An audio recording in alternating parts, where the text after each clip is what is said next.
पुणी थे आपण मानके आम ओडिशार फार्मिंग चैनल ओडिया चाषी चैनल रे स्वागत। तो आज खरीफ ऋतु पर आम गोटे धान विषय जाना जेनटा नुआटे गत वर्ष होता खूब लोग सुनी पे से धान रो ना हूँ केजीएफ कंपानी दबंग 6575।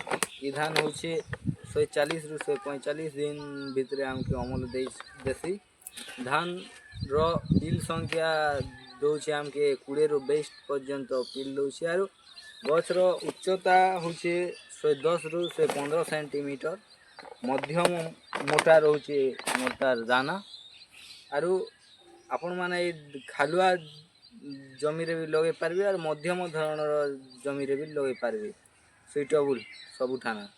तो ई धान होचे अमल रे भी आमके 30 रु 35 क्विंटल प्रति एकर पीछा दौचे। तो बहुत भल आय दौचे जेनटा और ओजनदार धान आपण माने जदि नहीं करबार बोले पारे ट्राए करन बहुत भल धान।